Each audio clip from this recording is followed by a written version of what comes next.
Bonjour, bienvenue sur la chaîne Lotus Pacham. Donc en fait aujourd'hui avec ma poule d'Eva, nous allons nous poser la question pourquoi nous n'avons pas plus de génie finalement, voilà, parce que visiblement au cours des siècles, eh bien, il y a eu beaucoup de génies voilà, qui nous ont donné des choses extraordinaires en termes, on va dire, artistiques, philosophiques, voilà, surtout, enfin moi je me suis évidemment intéressée plutôt aux artistes et aux musiciens, on va dire, mais bon, donc il y a eu des génies comme Mozart, comme Michael Jackson, hein, je le mets dedans, hein, c'est normal, après ce sont mes choix, comme Tesla, comme Pablo Picasso. Voilà, donc en fait il y a des artistes, il y a des scientifiques, il y a des inventeurs, j'oublie pas Thomas Edison et Blaise Pascal aussi. Et je voulais faire un petit florilège en fait de ces génies et en fait après je me suis évidemment posé la question pourquoi nous, je veux dire le commun des mortels, on n'arrive pas à être des génies, on n'arrive pas à être génial, vous voyez, parce que bon c'est quand même un petit peu dérangeant qu'il y ait si peu de monde qui soit capable en fait d'être génial. Bon. Et donc en fait par exemple, bon je prends des exemples évidemment. Je salue entre-temps évidemment tous mes jeunes auditeurs, voilà, ces jeunes youtubeurs qui me regardent évidemment, qui rigolent beaucoup de ma poule sur la tête. Donc voilà, je garde ma poule sur la tête. En tout cas, c'est pour eux, hein, pour ceux qui viennent d'arriver sur ma chaîne. Voilà, j'ai pas trop l'esprit dérangé, encore que évidemment, ça peut aussi déranger beaucoup de personnes, tout ce que je raconte. Alors, donc en fait là, évidemment, bon, par exemple, on a Franz Liszt qui à 6 ans, on va dire, chante de mémoire, hein, il écoute quelque chose et puis il chante, voilà, simplement ce qu'il a entendu. Et donc en fait, à 10 ans, Franz Liszt, en fait, eh bien... aborde de l'essentiel des œuvres de Mozart, hein, enfin voilà, pas de complexe, hein, les amis. Et donc c'est intéressant de savoir et de comprendre que c'est en fait grâce à son père qu'il a commencé à aborder en tout cas la musique de cette manière-là. Alors évidemment on peut parler aussi de Mozart, voilà, de Mozart qui avait une personnalité loufoque, qui visiblement n'était pas gêné aux entournures, hein, puisque lui il a commencé très très tôt. Et on a aussi Blaise Pascal, alors là j'ai appris des choses, donc Blaise Pascal à 11 ans, écrit le traité des sons, des corps vibrants. Bon, alors évidemment, on se dit, mais il a 11 ans, comment il a fait pour tomber là-dessus, hein. Et ensuite, après, évidemment, juste après, hein, donc il n'était pas très, très, très vieux, hein, il nous a créé le théorème de géométrie projective, hein, ce qui est quand même assez étonnant. Voilà, donc en fait, ça ne descend pas tout seul, toutes ces histoires. Et en fait, celui qui m'a le plus intéressé, si vous voulez, c'est Thomas Edison. Thomas Edison, à 10 ans, qui construit un petit laboratoire de chimie. Alors voilà, alors... Moi, je me suis un petit peu identifiée à Thomas Edison, voilà, bon, en toute simplicité, bien sûr, puisque moi, en fait, à 10 ans, je me suis intéressée, même avant, au tableau de Mendeleïev que je connaissais par cœur, j'adorais ça, et bien voilà, et bien j'ai retrouvé un copain, Thomas Edison, qui lui avait construit un petit laboratoire de chimie, parce que lui aussi, il était comme moi, il voulait savoir ce que c'était qu'un anion, un cation et l'électrolyse. Et donc en fait Thomas Edison à 12 ans, il vend des légumes dans les gares, hein, vous voyez, donc en fait c'est pas vraiment quelqu'un qui, je veux dire, il n'était pas entouré de scientifiques, on va dire, et à 15 ans, Thomas Edison en fait s'achète une presse d'imprimerie. Et donc évidemment, et pour éditer son propre journal, vous voyez, le mec il fait tout seul, bon visiblement personne ne l'aide, donc en fait bon il a décidé de faire ça, il trouvait ça super. Et donc, ce qui est intéressant, c'est qu'à 22 ans, il améliore le téléscripteur de la bourse de New York, quand même. Hein, je veux dire, à 22 ans, le mec. Et bien, il est quand même, je veux dire, entre 10 ans et 22 ans, le mec, il a réfléchi énormément et il a pris énormément de connaissances. Hein. Tout cela n'est pas arrivé comme un cheveu sur la soupe. Hein. Quant à Pablo Picasso... Eh bien, Pablo Picasso, ouais, qui est aussi un génie de la peinture, je veux dire, c'est la peinture moderne, il a tout recréé, il a tout transformé, enfin bon bref, c'est un génie. eh bien, il a produit 50 000 œuvres et il a produit 1800 tableaux. Et Pablo Picasso a commencé à peindre dès l'âge de 8 ans. Voilà, donc c'était simplement pour vous dire que tout ça, en fait, les génies, voilà, peut-être que ça leur coule dans les veines, mais il n'y a pas que ça. Et alors, je me suis évidemment intéressée en parcourant tout cela, évidemment, à la nature, des parents, vous me connaissez, des parents, de l'hérédité, des grands-parents, du transgénérationnel, de tous ces trucs-là qu'on charrie, alors qui nous bloquent ou qui carrément nous font faire des bonds de géants. Ça dépend où on tombe, on va dire, si on tombe dans un sac de merde ou si on tombe évidemment dans un sac de pièces d'or. Je veux dire, ça dépend. Et donc en fait, la nature a donné visiblement, à travers en tout cas la création, à travers la naissance des enfants, de grands pouvoirs aux femmes. Donc elle a donné aussi des pouvoirs aux hommes, de donner, on va dire, aux enfants des capacités, des tendances, le caractère, les qualités, les vertus et les vices, et surtout les défauts. Donc tout ça, en fait, chez les hommes, c'est dans le germe, voilà, c'est dans la graine, on va dire. Et donc, en fait, la mère, normalement, enfin naturellement, peut améliorer les choses, les qualités, et aussi bloquer les vices et les défauts. Par exemple, supposons par exemple, le père en fait est un génie avec de grandes facultés intellectuelles et artistiques, et la mère peut empêcher et alourdir le développement des talents pour qu'ils ne puissent pas se manifester. Car en fait, elle crée, il émane d'elle en fait des particules, on va dire d'énergie négative, d'énergie bloquante, car on peut par exemple, on peut dire que dans certains cas, l'évolution en fait n'était pas positive ou c'était tout simplement pas une mère épanouie. On va rester là-dessus. Donc en fait, qu'est-ce qui se passe? Elle ajoute quelque chose de négatif, voilà, de bloquant. Et donc, en fait, on peut dire que les pouvoirs de la femme, puisque nous, les femmes, nous créons des enfants. Moi, je me réfère évidemment à la naissance. Les pouvoirs de la femme sont dans l'incarnation. Et c'est ce qui permet de passer, évidemment, de ce que je vous dis, du potentiel au réel. C'est la réalité de l'incarnation. C'est quelque chose de très objectif. C'est la manifestation dans la matière, puisque nous, les femmes accouchent d'enfants, donc on crée, on va dire, de la matière, et tandis que le pouvoir du père, on va dire, c'est plus intériorisé, on est plus à l'intérieur, on est plus dans le côté subjectif. Et donc, parce que c'est dans un côté subjectif, non réalisé, non matérialisé, ça peut aussi rester non développé. Et donc, surtout, si vous voulez, si d'un autre côté, la mère met des couches d'énergie comme des carapaces, on va dire, de qualité négative. Vous voyez, donc en fait, voilà, d'un côté comme de l'autre, ça peut être assez auto-bloquant, mais on va dire que la mère, elle a quand même beaucoup plus, on va dire, de pouvoir, en tout cas dans la matière, puisqu'elle crée elle-même la matière.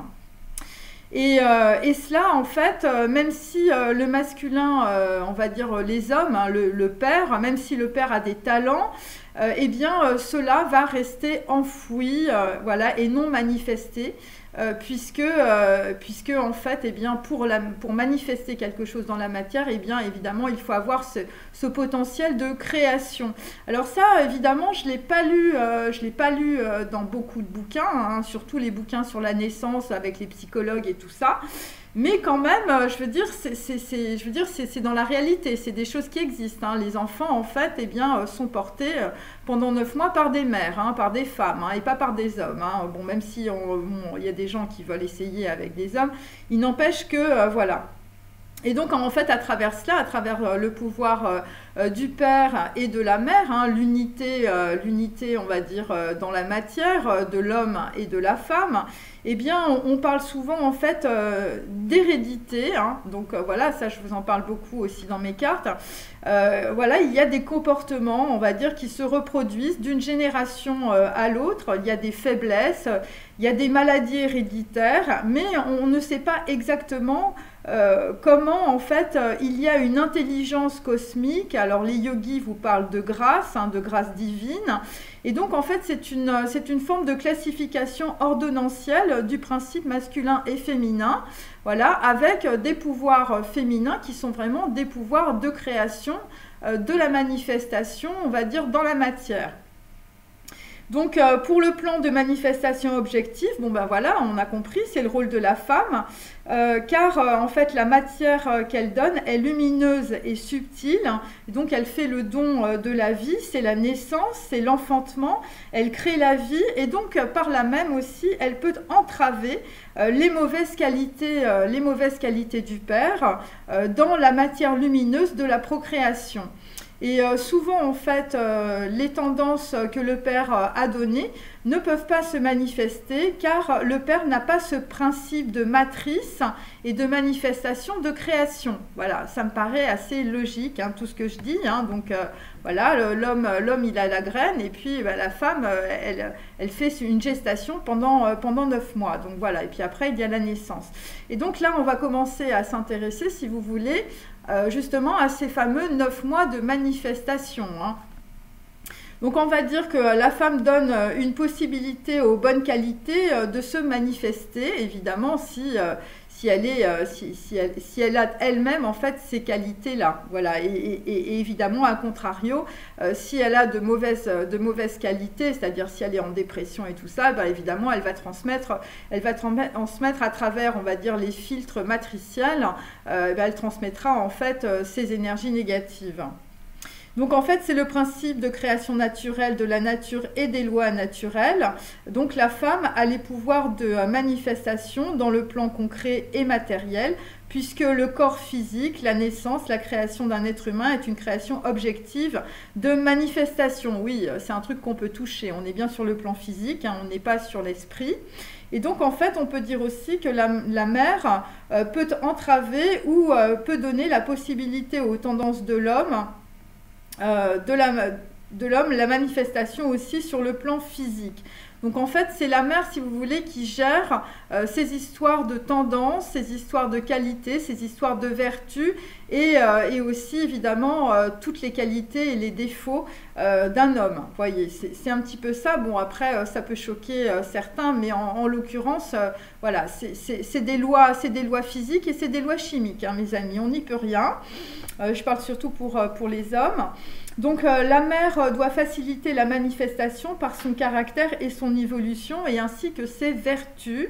Donc la mère, on va dire, amplifie ou empêche la manifestation des qualités et des défauts de l'homme. Donc la nature lui a donné ce pouvoir avec la matière et donc la création. Donc en fait, ce qu'on peut dire, c'est quand évidemment on voit, c'est un phénomène, le phénomène de la naissance d'un enfant, c'est un phénomène physique, c'est un phénomène en fait qui englobe les lois de l'univers, les lois de la nature, voilà. Donc en fait, on peut dire que la matière a un grand pouvoir sur la manifestation de l'esprit.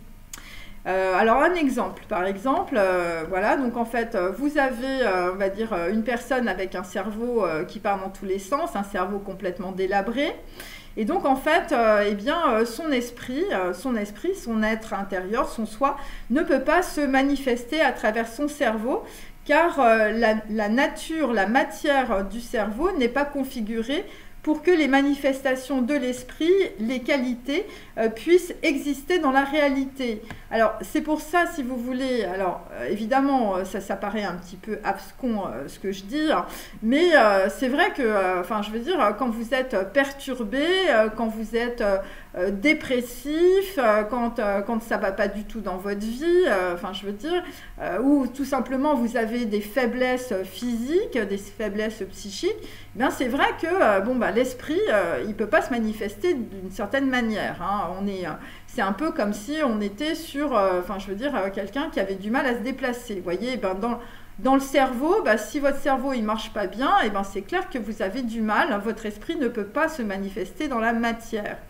Et alors l'exemple que j'ai trouvé, alors évidemment tout ça je l'ai lu chez Omran, je vous mettrai sous la vidéo, hein, moi je ne fais que partager des connaissances évidemment de personnes qui font des conférences dans le monde entier depuis des centaines d'années, enfin bon voilà ce que je veux dire, voilà j'ai rien inventé, hein, moi je suis pas un génie.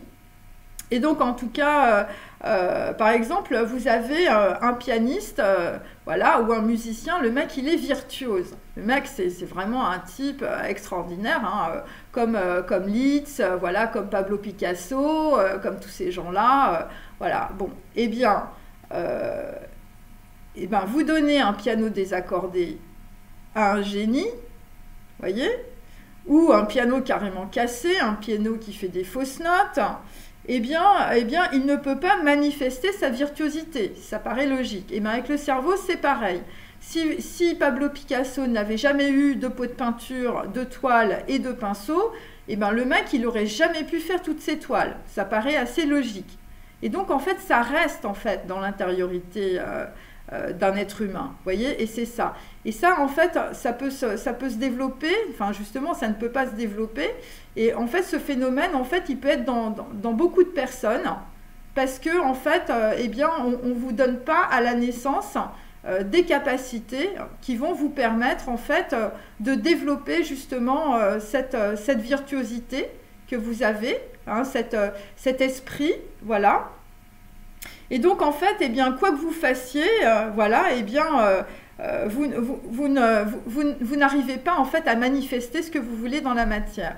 Et ça, c'est assez intéressant parce que, par exemple, un esprit virtuose sur un piano cassé, qu'est-ce que ça fait dans la manifestation, dans la réalité, sur le plan physique, hein, dans le réel, hein, vous voyez un mec qui ne sait pas jouer.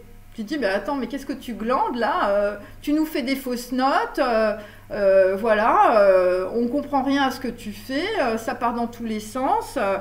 Voilà, et donc en fait on dit à la personne, on dit mais arrête de jouer de la musique, je veux dire, tout ce que tu fais, c'est n'importe quoi, vous voyez. Alors qu'en fait c'est simplement quelqu'un qui, son cerveau c'est un piano désaccordé, et c'est ce qu'on lui a donné. Donc en fait son esprit c'est un esprit virtuose, on le capte, hein, on le sent bien, hein, mais dans la réalité en fait, c'est juste un mec qui est un piètre musicien, voilà.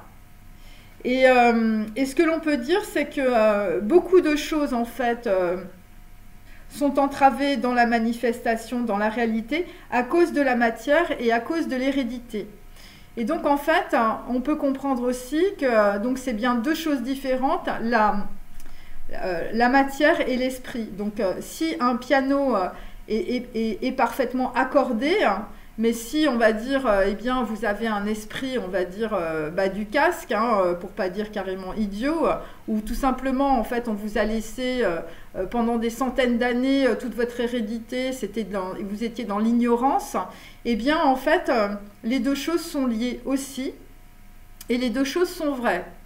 Donc voilà, donc en fait, ce qui est intéressant, c'est quand on est clairvoyant, en fait, on est capable, en fait, de déceler, à travers, on va dire, quelqu'un voilà, qui veut manifester quelque chose dans la matière, on est capable en fait de déceler en fait son potentiel.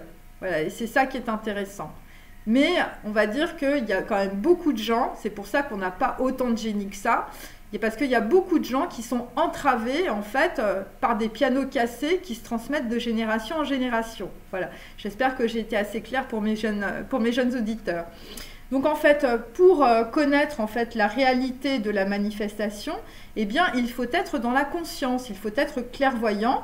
Et donc on peut faire la différence entre un génie qui ne peut pas manifester, on va dire, sa virtuosité, ou si c'est un esprit qui est resté pendant des générations dans une ignorance crasse, voilà, et qui veut pas faire qui veut pas changer. Vous voyez, c'est un petit peu ça. Donc en fait, un génie à qui, par exemple, donc ça c'est un deuxième exemple, à qui on a donné, par exemple, de l'alcool que l'on fait boire, qui est ivre, vous voyez, donc vous imaginez un pianiste, voilà, sur un super piano à queue et tout ça, et le mec en fait on le fait boire. On le fait boire, il part dans tous les sens, on le drogue, enfin on fait plein de trucs, on fait n'importe quoi avec lui, hein, voilà. Et donc ça veut dire qu'en fait on engramme évidemment, alors je parle évidemment de boissons, mais vous pouvez maltraitance physique, maltraitance sexuelle, vous pouvez tout mettre dedans. Eh bien vous êtes ivre, c'est-à-dire qu'en fait votre cerveau il n'y arrive plus, vous voyez, même si vous êtes génial, vous êtes virtuose, vous avez un talent artistique ou autre, eh bien parce que en fait on vous fait boire, on vous donne des informations ultra négatives, eh bien vous n'arrivez pas à jouer, de votre piano, ça paraît logique, votre cerveau il est complètement désaccordé. Et donc en fait, eh bien vous ne pouvez pas manifester en tout cas votre virtuosité dans la matière, dans la réalité, parce que en fait votre corps, votre cerveau qui est ivre avec de la drogue, de l'alcool, avec des informations erronées, avec des situations bancales, des situations d'inceste et tout ça, eh bien en fait, votre corps en fait ne vous permet pas en fait de vous exprimer, même si vous êtes un génie. Ou même si vous avez la potentialité d'être un grand artiste ou un virtuose ou un grand musicien. Voilà. Et donc en fait, qu'est-ce que ça veut dire? Ça veut dire que le côté matériel est très important en fait pour permettre ou ne pas permettre au côté de l'esprit, du spirituel de se manifester. Donc voilà, même au sujet justement de la naissance. Alors c'est ça qui est intéressant, c'est que en fait, là je vais parler évidemment de la naissance, parce qu'en fait tout vient de là. Hein.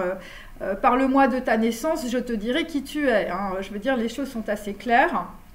Et donc là, on va revenir sur le père et la mère. Hein. Donc voilà, vous avez votre papa, votre mère.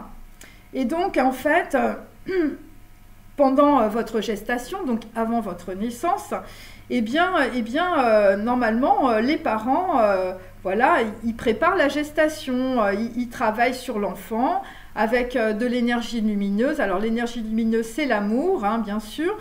C'est aussi de la créativité, c'est aussi les arts. Voilà, c'est que des énergies positives. Ok. Donc en fait, ça s'appelle ça, créer le temple de l'intériorité pour accueillir en fait l'enfant qui arrive. Voilà, le temple de la compassion universelle. Et ça, c'est de façon consciente et objective. Là, c'est quand on est avec des personnes qui sont en pleine conscience de leurs possibilités. Voilà, l'enfant arrive. Voilà, c'est avant la naissance. Et non, en fait... on va dire une nature des choses, une matière, si vous voulez, où les choses peuvent être différentes. C'est-à-dire, en fait, ce que l'on peut comprendre, si vous voulez, c'est dans la gestation, dans le travail de préparation avant la naissance en fait d'un être humain, eh bien en fait c'est les femmes, en tout cas c'est comme ça, hein, c'est les femmes qui portent, hein, voilà. Vous lisez tous les textes aussi chez les juifs, c'est ça, hein, c'est la transmission, c'est la mère, hein. Et voilà, c'est la chérina, c'est tout ça. Et donc, en fait, les femmes travaillent évidemment leur matière dans la conscience. Hein. La conscience, évidemment, c'est quand on est éclairé. Voilà, donc elles manifestent l'énergie lumineuse et positive d'amour à travers, évidemment, leur embryon qui va devenir un bébé. Hein, voilà. Et donc, le problème, c'est que souvent, en fait, pour pas dire... très très souvent, les femmes n'ont pas conscience en fait de la manifestation de leur qualité et vivent dans l'ignorance de leur propre matrice sans aucune conscience. Voilà. Et donc en fait, qu'est-ce que ça donne? Donc pendant 9 mois, moi personnellement, j'en ai vu plein autour de moi, j'ai moi-même eu des enfants, donc voilà, je sais de quoi je parle. Et donc c'est vrai que en fait, on est dans l'ignorance, on est là. Alors moi j'avais des amis, elles étaient à fond dans les bouquins, moi aussi, donc voilà. Et donc, mais j'avais aussi des copines qui faisaient n'importe quoi, qui buvaient, qui fumaient, enfin bon bref, et puis qui se préoccupaient pas, il y avait des dénis de grossesse, il y avait tout ça, enfin bon bref, vous mettez tout là-dedans. Vraisemblablement, le matériel qui doit être construit, on va dire, entre, on va dire, l'embryon et sa mère, en fait, ce matériel, en fait, de manifestation, en fait, on va dire, n'est pas très lumineux, hein, on est dans une totale ignorance. Hein. Il y a des femmes, je veux dire, elles sont dans le noir, ou elles sont carrément dans la dépression aussi. Et donc en fait, après, on a des enfants qui peuvent être malades, des enfants qui peuvent devenir neurasthéniques, des enfants voilà, qui manifestent, on va dire, des problèmes. Ça peut être, bon après, je veux pas incriminer, enfin, c'est pas un truc, je veux pas incriminer les gens, mais bon, je veux dire, il y a des choses en fait qui doivent être dites à un moment donné, et c'est vrai qu'avant la naissance, quand il se passe des choses qui sont pas évidentes, genre les couples qui se séparent, genre des dénis de grossesse, genre la nana elle fait n'importe quoi, elle sait pas qui est le père, enfin vous voyez ce genre de choses, c'est clair que bon là on n'arrive pas sur un bon deal, on va dire, avec la nature, vous voyez. Et donc en tout cas, en fait l'enfant ne peut pas manifester en fait ses qualités.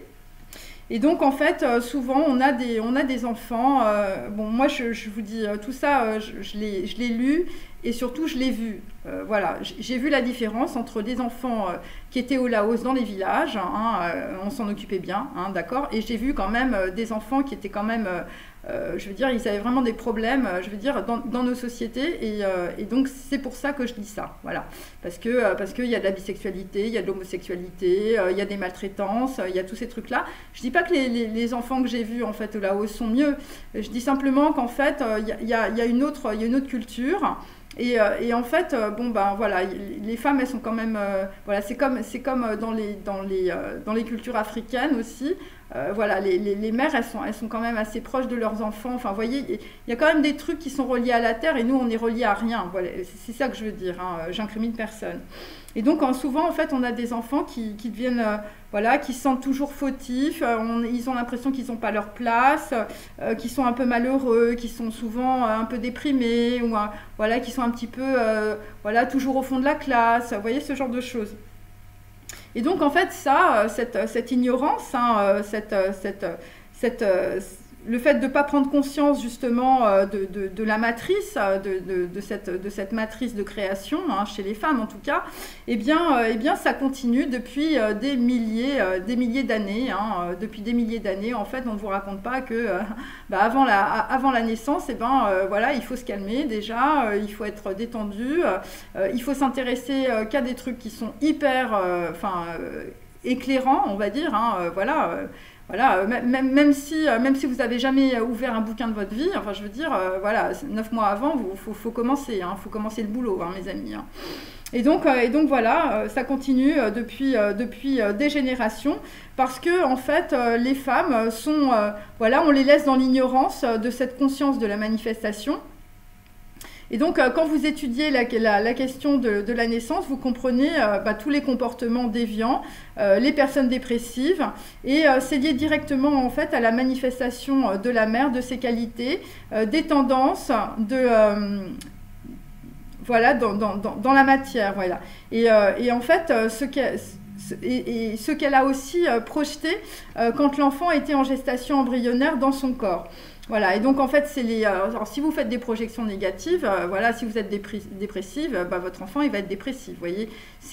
Enfin, voilà. Bon, après, bon, moi, je me base simplement sur, on va dire, des lois quantiques, des lois naturelles, hein, la loi de l'électrolyse, l'anode, la cathode, vous voyez, vous avez l'énergie lumineuse qui part d'un anion à un cation, voilà, c'est le tableau de Mendeleïev, hein, je veux dire, il n'y a qu'à ouvrir des bouquins, c'est tous les chimistes, ils utilisent ça, et tous les physiciens aussi, hein, c'est pas moi qui raconte des bobards, ok. Et donc, en tout cas, par analogie, en fait, on peut parler de cette manière-là. En tout cas, on peut essayer de comprendre en fait un phénomène de cette façon-là. Hein. Bon, après, moi, je vous dis, je l'ai pas vu beaucoup. Et je l'ai pas vu beaucoup écrit, en tout cas, surtout par des psychologues, parce que visiblement, ça leur passe au-dessus. Et donc, en fait, ce qui, on va dire, la mère, au moment en fait de la gestation, en fait, ce qu'elle vit à ce moment-là, en fait, se reflète sur l'enfant. les pensées, la façon de vivre, tout en fait est un matériel psychologique et émotionnel en fait pour la vie de l'enfant. Alors vous imaginez si le matériel psychologique c'est genre ah mais moi en fait parce que moi j'ai entendu des gens qui me disaient oh, mais moi en fait ma mère elle voulait pas que je vienne. Vous voyez, donc déjà si vous avez une mère qui est dans le refus, je vous raconte pas avant votre naissance déjà vous êtes voilà, déjà il y a une carapace de merde, vous voyez, voilà, il y a une carapace d'émotionnel négatif, et ça vous l'engrammez, hein, c'est comme ça, c'est le matériel de la mère, hein, elle vous lègue vos valises. Hein. Et donc en fait, voilà, et donc en fait, enfin, après chez les alchimistes, on parle de plomb et d'or. Hein, c'est des trucs qui viennent pas comme ça. Hein, je veux dire, quand on parle du plomb, ça plombe. Hein, voilà, toutes les dépressions, les matières négatives, les viols, les incestes et tout ça à répétition, et puis ça se transmet dans les familles. Enfin, je veux dire, vous voyez, on est quand même bien plombé, hein, et puis pour d'autres, en fait, genre votre mère, bon bah voilà, elle vous aimait pas parce qu'en fait, bon bah elle aimait pas votre père, enfin voilà, donc elle a tout rejeté sur vous, elle a fait des projections, enfin, vous voyez ce genre de choses. Hein. Donc en fait, tout ça c'est du matériel, hein, et au lieu de vous donner de la lumière, eh ben on vous donne du plomb. Voyez, on est un petit peu là-dedans, voilà, et ça explique beaucoup de choses aussi par rapport en fait, par rapport au génie, hein, voilà. Donc on va dire, quand vous partez avec des valises remplies de lumière, eh ben, vous allez certainement beaucoup plus loin en fait, au niveau de votre expression, hein, voilà, de l'expression de qui vous êtes, que quand vous êtes, on va dire, avec des valises complètement plombées, vous voyez. Et donc en fait, on peut avoir des enfants évidemment qui naissent avec des valises de plomb, hein, ternes, sombres, tristes, maladifs, toujours découragés, pessimistes. Et si on veut, on va dire, donner un petit peu de lumière, un peu d'amour, si on découpe un petit peu d'amour, et ben on va dire les enfants ils brillent voilà, pendant un petit peu de temps, et puis après ça voilà, quelques jours, quelques heures, et après en fait ils redeviennent ternes et tristes. Voilà, alors il y a pas mal de gens qui vont se reconnaître. Hein. Et donc en fait, ces enfants qui sont avec des valises de plomb hein, dès leur naissance, eh bien même si on va dire on les éduque bien, même si on les entoure avec de belles choses, même si on crée autour d'eux un cocon d'amour, de lumière, des copains, des gens sympas, des meilleurs amis, voilà, des sentiments, des relations, eh bien au bout d'un certain temps, en fait, pour certains, en fait, eh bien, ils retournent vers des mêmes choses, vers de la tristesse, vers de la mélancolie. Voilà, c'est parce que c'est ancré dès la naissance et c'est directement lié à la mère. Voilà, c'est même pas lié au père, c'est lié à la mère. Voilà, et donc en tout cas, et ça c'est vrai. Enfin, en tout cas, moi je l'ai vu, hein, tout ce que je vous dis c'est empirique, hein, évidemment, mais en même temps ça a été quand même pas mal repris dans pas mal de bouquins, mais de gens qui étaient vraiment éclairés. Aucune éducation n'est capable de changer ces enfants qui n'arrivent pas à manifester leur lumière et leur esprit, parce que la mère n'a pas donné le matériel nécessaire pour former la lumière dans la matière. C'est pour ça, en fait, que je vous parlais de plomb. Donc, la mère est la matrice, elle crée la matière qui permet à l'enfant de manifester ce qu'il est profondément. Voilà. Alors, je ne vous raconte pas quand la mère, en fait, elle est auto-bloquante sur les enfants où elle projette, en fait, sa haine, sa violence. Voilà. Bon, bah là, vous êtes achevé.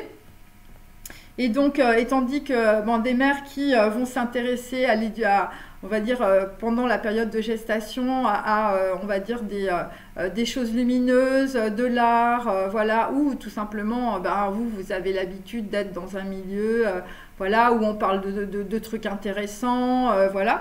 Eh bien, quand les mères, elles sont, on va dire, instruites, hein, mais je parle pas des gens qui font Harvard, hein, qui sont aussi, ils ont aussi des problèmes, hein, enfin, je veux dire, c'est pas ça. C'est en fait quand on est dans la conscience en fait de la création de l'embryon. Vous voyez, c'est quand on est là, quand on va vraiment travailler ses pensées. Ça n'a rien à voir avec de faire des études ou d'avoir des diplômes. C'est ça que je veux dire aussi. Hein. C'est-à-dire que tout ce que je vous dis, c'est pour tout le monde. Ok ? Et en fait, c'est votre capacité, si vous voulez, à travailler, à transcender aussi tout ce qui vous est arrivé dans votre passé, et de façon en fait à pouvoir en fait donner finalement le meilleur de vous-même. Même si c'est un quart de ce que vous êtes, c'est déjà mieux que rien, voilà, mais de ne pas plomber en fait pendant 9 mois, je veux dire, un embryon, lui, enfin je veux dire, vaut mieux qu'il parte avec des valises remplies de lumière qu'avec des valises de plomb. Et comme il y a la plupart des femmes malheureusement n'ont pas conscience en fait de cette matrice, en fait de ce qu'elles transmettent par la matière, par le corps, eh bien, et par la pensée, par l'esprit, eh bien, évidemment, eh bien, c'est un petit peu comme si, on va dire, vous téléchargez des logiciels par défaut. Voilà, alors vous téléchargez tous les logiciels qui traînent par terre ou dans les poubelles de votre hérédité. Vous voyez, c'est un petit peu ça. Et donc, en fait, les mères qui comprennent ça, qui ont cette conscience, eh bien, vont donner plus de capacité et de potentiel, en fait, à leur embryon et après, évidemment, à leur enfant, pendant 9 mois de gestation. Donc, en fait, ces femmes, en fait, elles sont à l'écoute, elles réfléchissent, comment sentir les choses, comment penser, quelle lecture, quel exercice. On voit souvent des nanas sur des tapis de yoga, je veux dire, avant. Mais ça, c'est excellent, vous voyez. C'est excellent parce que ça engramme des informations positives, ça bloque. Nous, les femmes, on a la capacité en fait de bloquer en fait tout le mur de merde de l'hérédité, et même on peut bloquer aussi tous les vices en fait, je veux dire chez le père. Enfin, vous comprenez. Donc on est vraiment, je veux dire, les femmes, c'est les reines de la matière, vous voyez. Et donc en fait, voilà, quelle musique, quel tableau, voilà. Donc en fait, c'est comme ça en fait que les mères qui ont conscience de ça, en fait, elles travaillent sur l'enfant, voilà. Et donc en fait, l'enfant arrive dans la manifestation de la création sur le plan physique avec, on va dire, de l'or, et pas du plomb comme matériel. Donc on va dire sans oxydation, sans des choses négatives, sans être malade. Parce qu'il a engrammé des informations agréables, des vertus et les qualités, en fait. Alors, c'est les qualités de la mère, mais évidemment, si le père à côté, il fait la même chose, si les deux, la mère et le père, ils travaillent ensemble, en fait, sur, on va dire, la manifestation, on va dire, de l'enfant avant la naissance, c'est clair que l'enfant, lui, il va arriver, il va être boosté, hein. Donc voilà, et malheureusement, c'est pas ce qui se produit.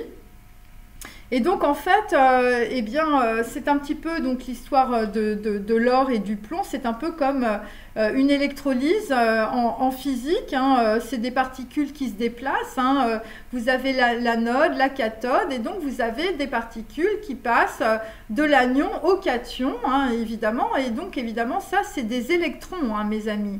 Et les électrons, il n'y a rien à faire, c'est de la lumière, voyez, donc c'est de l'énergie. Donc voilà, donc ce processus, on va dire, de création, en fait, on le retrouve dans les lois quantiques, dans les lois physiques et dans la chimie. Et donc, en tout cas, c'est un processus de manifestation de la création humaine entre la mère et l'enfant. Mais malheureusement, en fait, l'ignorance ne nous permet pas de déchiffrer cette loi physique, hein, par analogie sur la conception d'un être humain, alors que nous savons que les lois physiques et chimiques s'appliquent partout et pour tous les êtres vivants au quotidien, dans le domaine de l'âme et de l'esprit, de la pensée et des sentiments. Donc en fait, il faut comprendre que les processus de la physique et de la chimie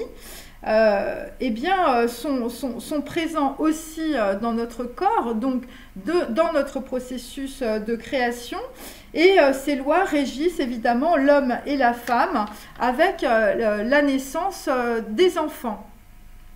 Donc évidemment, alors là, c'est de l'analogie, hein, ce que je vous dis, mais il n'empêche que, voilà, pourquoi ça ne s'appliquerait pas à notre corps alors que ça s'applique partout dans la nature. Et donc là, il faut interpréter, il faut comprendre, il faut déchiffrer en fait ces phénomènes physiques et chimiques pour aussi comprendre les blocages de l'être humain depuis sa naissance et pourquoi vous n'êtes pas devenu un génie, voyez. Parce que voilà, ce sont des lois qui s'appliquent partout. Donc ça s'applique sur vous, ça s'applique sur votre hérédité, ça s'applique sur votre transgénérationnel.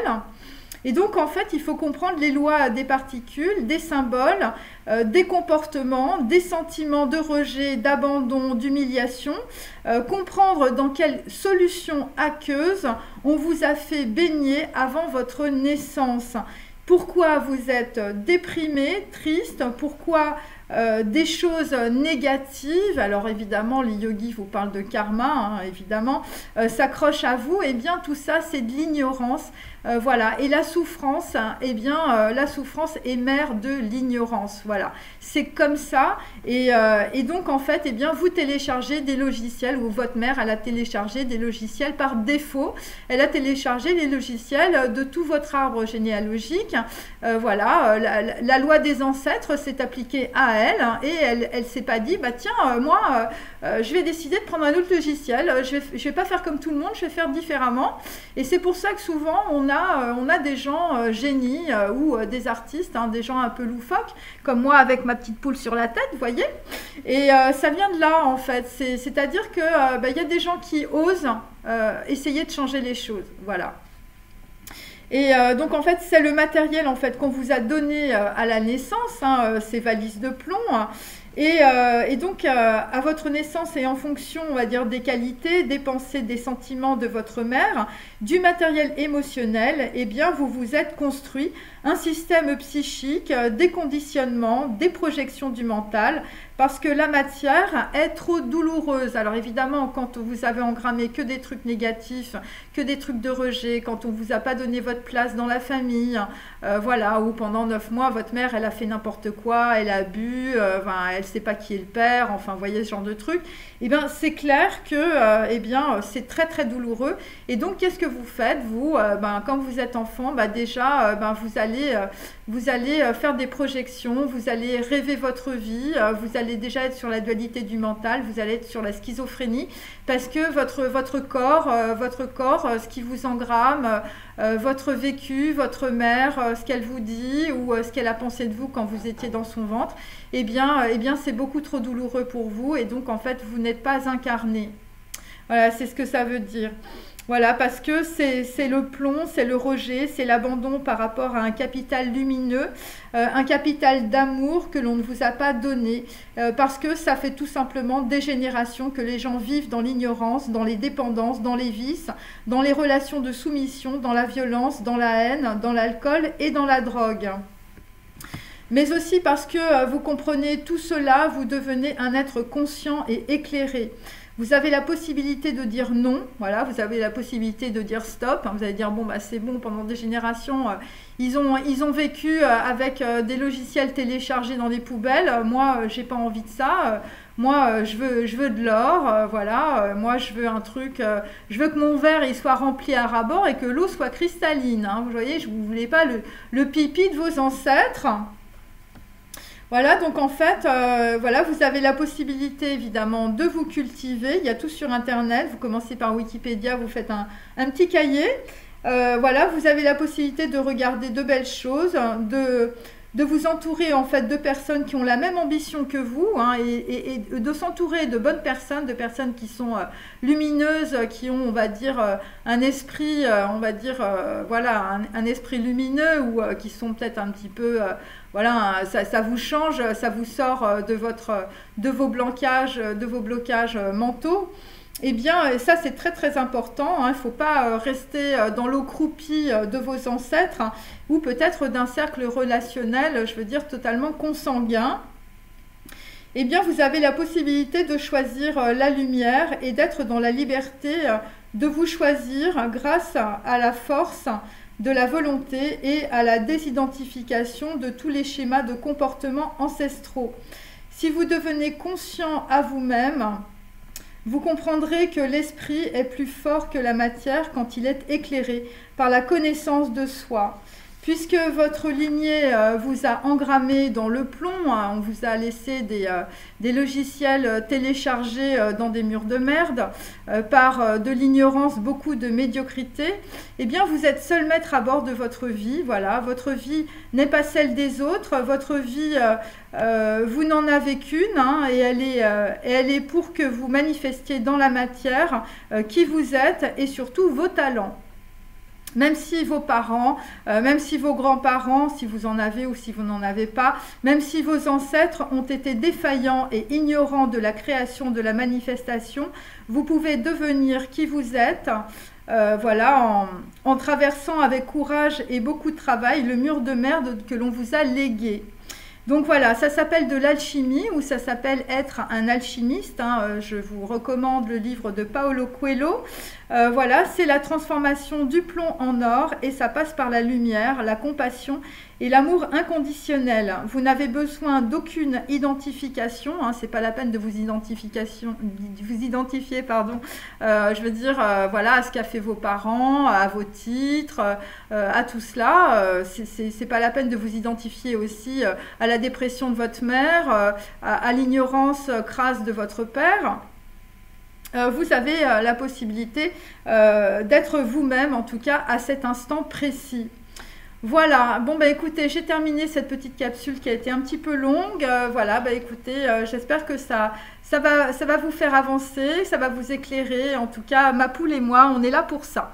Voilà, passez une bonne journée. Au revoir.